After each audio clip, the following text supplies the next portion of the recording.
You have found what lights you up. I'm your host, Sunny the Life Coach, and I'm here because I see you searching for something or someone out there to help you feel better. Something to take away the pain that you're feeling, the inadequacies. I know all of the things that happen in life can leave you feeling empty. Your search is over. This podcast is all about finding your own freedom and power to love yourself enough to shine in the ways you were always meant to, the ways in which you are already fully capable of. If you're ready for some real talk, some serious truth bombs, and a few F-bombs, you are in the right place. Let's do this. Let's get lit.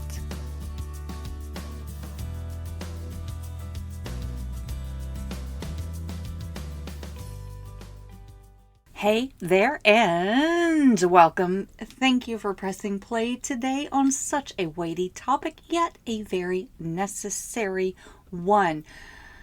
If you happen to hear a rainstorm in the background, it's a beautiful thing. Trust me, in Dallas, we are loving the rain after a very serious drought. That said, we seem to be all about weighty topics these days, don't we? It's like we are living in the wildest timeline of all. And for sure, those who came before us likely said the same thing. I swear, I am becoming so sick of the word unprecedented. We are living in unprecedented times. Oh my God, whatever will we do? This has never happened before. Listen, humanity has figured it out this far. We are still in existence. Doesn't matter if this has ever happened before and we just don't even know what the fuck to do with it. We will figure it out. We always have. We might be messy in the middle as we navigate this, but we are going to figure it out. I'm talking about all of the things going on in the U.S. right now. Some among us are just realizing that maybe, just maybe, our politicians do not have the best interests at the forefront of their actions. Our best interests. Shocking. I'm stunned, I tell you. That is complete and total sarcasm. There resides in my own being an innate need to hold leadership accountable. That's who I am. I will not apologize for that. And that said, the reason I bring this up is that there is a cloud hanging over this nation with the adults in the room, and our children might be picking up on it. They might be hearing things from their friends, and for sure they are coming into awareness on some level of how the world works, how humans work. And some of us get pulled into corruption. It is, to give props to the Mandalorian, this is the way. Wherever you are in the world, because hello, Singapore. I see you. You're the next highest nation aside from the U.S. from downloads on this podcast. Hello. Thank you for listening. You may wonder why I'm opening up with topics that are currently dividing our nation. It's all good. I'm going to tie it all together if you stick with me here. Today, I want to discuss estrangement and rejection when it comes to our closest relationships, that is our family. And if you have heard previous episodes of What Lights You Up, you may be aware that I speak often of our relationships with family and how we have been conditioned to react. I want to see more of us break those cycles of ancestral trauma and physical, psychological damage. Just because our parents and our grandparents did things a certain way doesn't mean that we have to carry that forward. It doesn't mean that we have to carry the traditions or the indoctrination or the expectations of any of that forward to our future generations. I have decided some time ago, before I even had a child of my own, that it ends with me. That is why I'm here. I am no longer willing to accept the status quo, the way things have always been. That is also why I continue to share that family is your own definition. You can have family members that you disagree with on the weighty topics like politics and religion while still maintaining a cordial relationship. Or you can choose to complete the relationship. I do appreciate the notion of completing rather than ending. It has run its course, that relationship, and it might even be with a blood relative, and that's okay. Or you can choose to accept them as they are. It's all up to you. That's the best part. That is my favorite part of this life. To be honest, free will is my favorite part of this life. I truly believe, and I will always say this, that our souls chose to have these very experiences. I also want to discuss some of the ways that your own family or your closest friends that you consider family can tip you over sideways sometimes. This may or may not be intentional. That's the thing to keep at the forefront of your thoughts. Maybe they mean to tip you over, maybe they don't.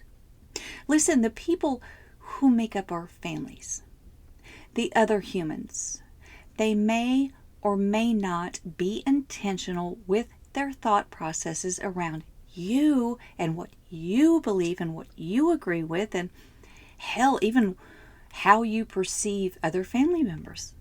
Like a sibling might say, or even just project through their actions, that these family members matter than those over here.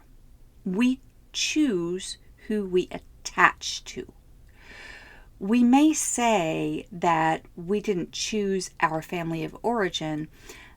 I'm not so sure about that. I think that our souls did choose before we took human form. I personally love the idea of my soul saying, oh, I want to connect with these two 20-something hippies. How fun would that be? To be born under the stars after coming from that very place. Sit with that for a sec. I truly believe that my soul chose my family of origin because it was like, well, this could be fun and interesting. Far more interesting than living in love and light and being part of the divine at all times. How boring. But here's what happens in Earth School, and our souls get charged up, activated from it. What happens is that we get what we asked for. Put me in, coach. Send me to Earth School where I can feel all of the feelings. And so it is done. And here we are, a bunch of souls trying to navigate this life, all of us. How about seeing every human that you ever encounter as another soul in Earth School? That might include your weird uncle or your bipolar brother or your disconnected mother. They are your teachers. Every single human placed in your life is your teacher. And that includes the kids, especially the kids. But we forget who we really are when we come here. We forget how very powerful we really are. And that's part of the agreement. I will send you to Earth School, but part of this deal is that you're going to forget who you really are and how powerful you really are. One of the most difficult aspects of disagreement for my human form to grasp is that people will cut you off and reject you. And sometimes those people are your family of origin, the ones that your soul chose. So I suppose there may be a part of yourself, the core of your being and your soul, that chose this path. Yep, this is how I'm really going to have the full experience of life, the full experience of being human. Now, when I say things like this, I'm sure that some of you listening might think to yourselves, but what about the violence and abuse that happens when you're humaning? Listen, I don't have an answer for that any more than those of you who practice religion have an answer for why your God would do such a thing. I don't have an answer other than to feel all of the things. Because when you are a soul, frolicking around in whatever amazing realm you envision, it's just always bliss. It's just always love. It's always wonderful. And at some point, our souls get restless and we want to get to this space of contrast. What does the opposite feel like so I can experience a deeper appreciation of bliss? Enter estrangement and rejection. Oh, two things I am intimately familiar with on both sides. Exactly. Imagine this soul comes to earth and it is joyful about the idea of the experience, and suddenly it is thrust into a family that challenges it to the core of its being, that tears it down, that breaks its psyche. Yet, if we really pause and sit with awareness and compassion for our fellow humans, we can possibly see their pain. I had to do this recently with estrangement from a family member where that person chose to not speak to me for over a year. It hit me hard in that core wound of mine, which is rejection. I felt rejected. I labeled myself as rejected. I didn't understand it then, and I may never fully understand it, because by the time this person had gotten over their own core wounds, they couldn't even fully recall what it was in me that triggered them to withdraw in the first place. And that's so frustrating. I get it. And having to ride out a year of being exiled was quite honestly one of the most challenging things I have ever been through emotionally, because I didn't understand. Because why? Well, your inner child wants to know why. And the Backstreet Boys are like, tell me why. But ultimately, there are moments in life where you don't have the answer right away. And you may never have the answers. And we need to learn to be okay with that. I think this all comes back to our attachments. When our souls take human form and we don't remember that we are amazing beings of light, because that is part of the agreement. We take on all of the human ideals and we learn from those around us and those in the closest proximity to us. And in the beginning of life, that is your family, or those who have been placed in charge of your care. They may or may not have your best interest in mind. Yet still, we form attachments to them because they are our earliest memories of caregivers, whomever they may be. And let's talk about attachments for just a moment. In psychology circles, you will learn about 3 primary attachments that I'm going to review with you now ever so briefly in case this is your first exposure to them. But feel free to check out further resources, because this is not a deep dive. I only want to introduce them because I want you to have awareness that this is what we do when we do humaning. We attach to those around us, especially when we are very, very young, because we need those around us to keep us safe, to keep us alive. And those around us might not always do that. They might just become the abusers in your life. It isn't right or wrong, good or bad. It just is. This is the human experience. I want you to remember this always. This is the human experience. It is all of the things, and it is all of the feelings, not just the good stuff, not just the fun stuff, not eternal bliss, because in human form, we need the contrast to fully grasp it all. Okay, let me get to the attachment styles as human psychology has defined them. There are 3 styles, and one of them is broken into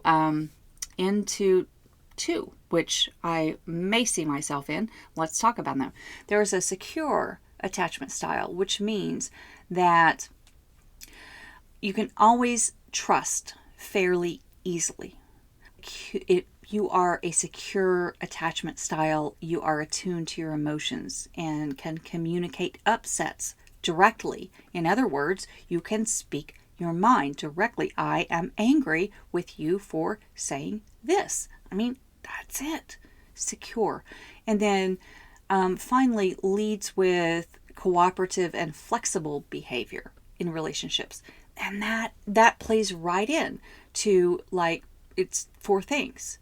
You can trust fairly easily, be attuned to your emotions, you can communicate upsets directly, and in doing those things, that is what leads into cooperative and flexible behavior in relationships, because you're in that place where you can say what you really think. That is secure attachment. And that is honestly, I think, what we are all striving for. The second one is anxious attachment. And that is having a sensitive nervous system, struggling to communicate needs directly, tending to act out when triggered. In other words, like if you are triggered by someone, then you act out on either that person or on another person that you have held in. So that is so very interesting. A sensitive nervous system struggles with communicating needs directly, tends to act out when triggered. Now, the third style is avoidant, and it is broken into 2. There is avoidant dismissive and avoidant fearful.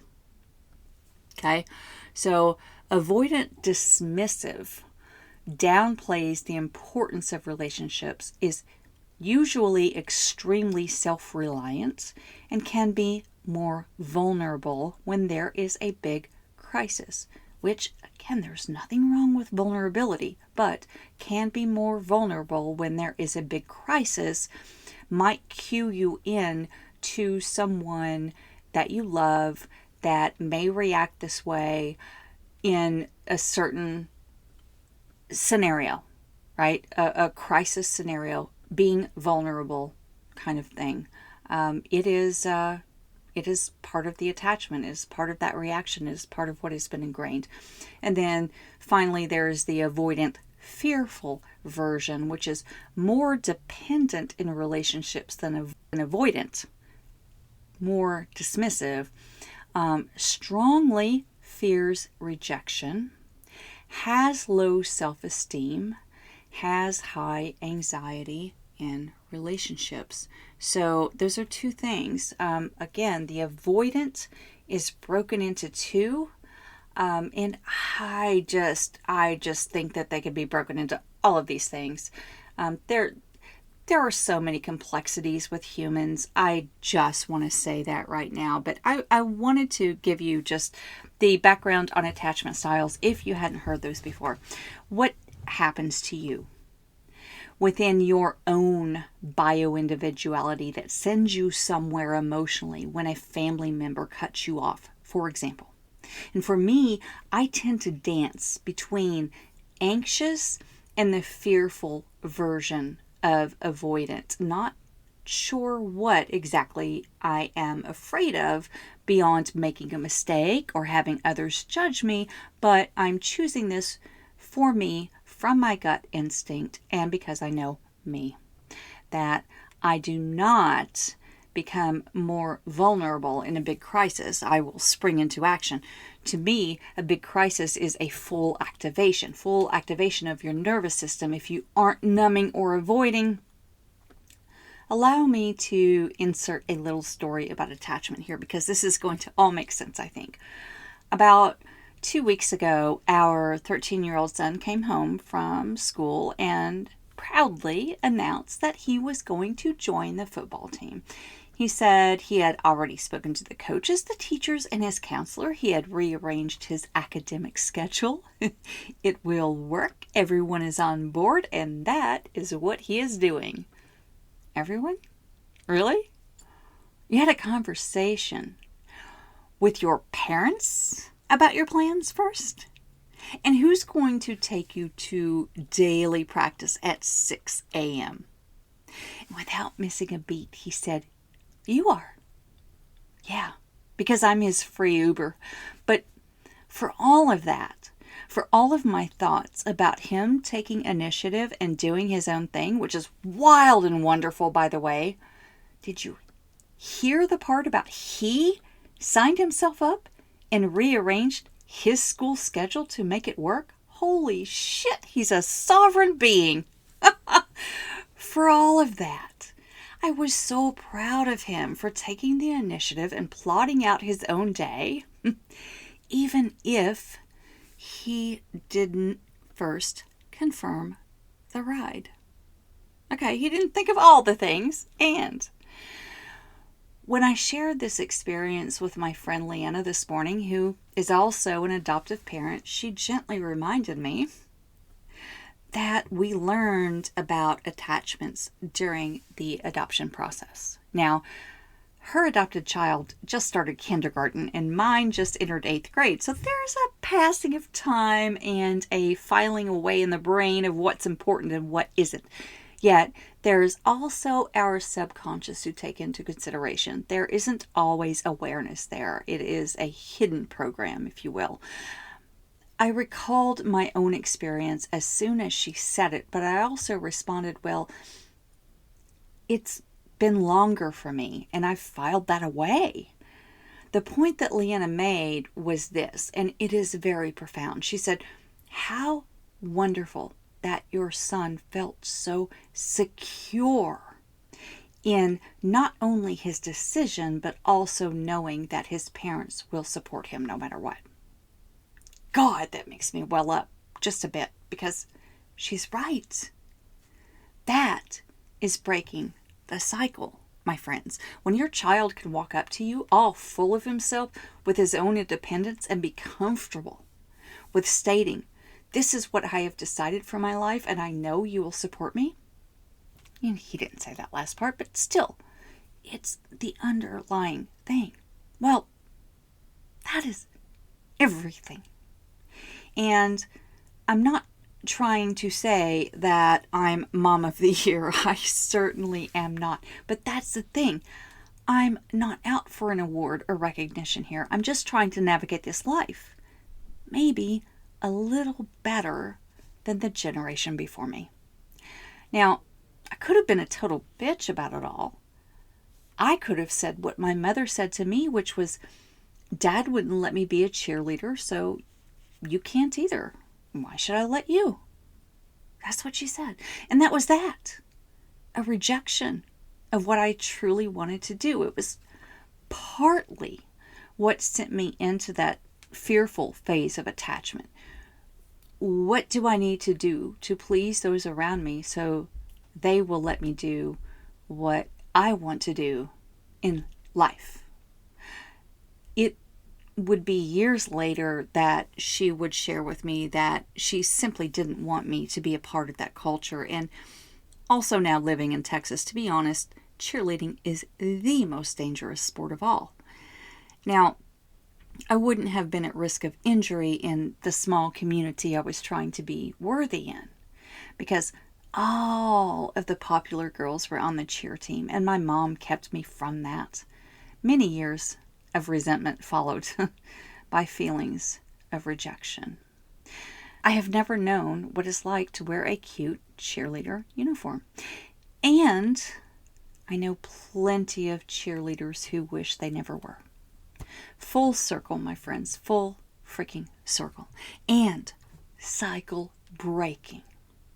Leanna sent me straight today in such a beautiful way. She said, my takeaway from this story is that Connor has a secure attachment. He knows you have his back and you will care for him regardless of what he decides. He didn't consult you first because he knew you would make it happen. Yeah. Damn, that was a straight hit in the gut. He was not rejected. He was not knocked down. Instead, he was celebrated. Wow, dude. Okay, how can we make this work? Thanks for the notice. First game next week, an hour away, and you have to sit on the sidelines because you signed up late. Okay, let's do this. As Rumi says, there are as many ways of loving as there are people. And that wildflower variety is the great beauty of this dimension of existence. I realized that I didn't get into the estrangement part of this particular topic as much as I intended to, but we have all of the time to build on this. We really do. I was speaking with my coach earlier today and saying, hell, the world could end tomorrow, so what is the point? Well, the point is our very existence. The point is our relationships, and we never know what our end will be or when it will be. Are you willing to throw your hands up and give up? Are you inclined to cut people out of your life who you really love deep down? You're willing to cut them out just because you disagree on one thing? Are you willing to toss your dreams aside because you're too afraid to ask the other humans or adults around you for a shred of support? I truly hope that you are not, because we need you, human. The world needs you to be you, unapologetically, unabashedly you. If you would like to dive deeper into this particular topic, I'm here for you. Please check the links in show notes for all of the ways to connect with me, including my private Facebook group where we talk about all of the topics I share here and also how to schedule one-on-one time with me. First one is on me. Light up, shine on.